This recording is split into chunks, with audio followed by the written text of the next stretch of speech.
কিছুদিন আগে তো পুরী গিয়েছিলাম, তো এখান থেকে কিছু ভালো ভালো ভিডিও করে না নিয়ে আসতে পারলেও তো মিষ্টি যে খেয়েছি সেই রেসিপিটা আজ বানিয়ে নিলাম।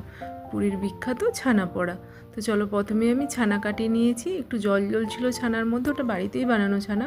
ওর মধ্যে সুজি আর আমি চিনির বদলে গুড় দিয়েছি, দিয়ে ওটা ভালোভাবে মেখে নেবো। আর ছানাটাতে কিন্তু একটু জল জল থাকবে, মানে পুরো শুকনো করে নেবো না, আর সুজিটা এই জলটা টেনে নেবে পরে। ওটা মেখে আমি 20 মিনিটের মতো রেস্টে রেখে দেবো। এবার এদিকে আমি বেক করার জন্য রেডি করে নিই। আমি বেক করার জন্য আমার ইডলি পাত্রটা নিয়েছি, তোমরা কড়াইয়ের মধ্যেও করতে পারো বা ওভেনেও দিতে পারো। ওভেনে কীরকম কী দিতে হয় আমি জানি না, আমার ওভেন নেই, আমি এতেই করি।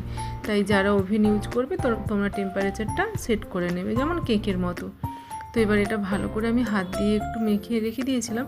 আর তারপরে আমি 20 মিনিট পরে দিলাম 1 চামচ ঘি দিয়েছি, আর একটু দিয়েছি বেকিং পাউডার, আর একটু এলাচ গুঁড়ো করে দিয়েছি। এটা এবার আমি ভালোভাবে মিক্সড করে, যেমনভাবে ঠিক কেক বেক করতে দেওয়া হয় ঠিক ওরমভাবেই মিষ্টিটাও বেক করতে দিয়ে দেবো। তোমরা কিন্তু আবারও বলছি চিনি ইউজ করতে পারো, আমি চিনি ইউজ করি না, তাই গুড় দিলাম। আর যেহেতু এটা মানে অনেক দিন আগেই বানিয়েছিলাম আমি এসেই ভাইফোঁটার দিন, যারা খেয়েছে তারা কিন্তু বলেছে খুব সুন্দর হয়েছে। আমাদেরও সবাই খুব ভালো লেগেছে। তোমরা কিন্তু অবশ্যই ট্রাই করো। আর এত ইজিভাবে যে এটা বানানো যায় জানতাম না। আমার একটু বেশি লাল হয়েছে, তার কারণ আমি গুড় দিয়েছি বলে। মিষ্টিটা খুব খুব সুন্দর টেস্টি হয়েছে, গুড়ের জন্য হয়তো আরও ভালো টেস্টি হয়েছে। একটা হেলদিভাবে একটা মিষ্টি বানালাম, দেখো তোমরা।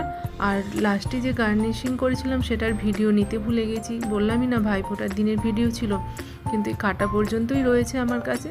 মিষ্টিটা খুব সুন্দর হয়েছে, তোমরা অবশ্যই ট্রাই করো। আর ট্রাই করে কেমন হলো এটাও কিন্তু আমাকে জানাতে ভুলবে না। আর যদি রেসিপিটা ভালো লেগে থাকে অবশ্যই লাইক এবং কমেন্ট করো, আর সাবস্ক্রাইব করে অবশ্যই আমার পাশে থেকো। দেখো আমার ছেলেকে খাওয়ালাম, ছেলে কিন্তু বলছে ভালো হয়ে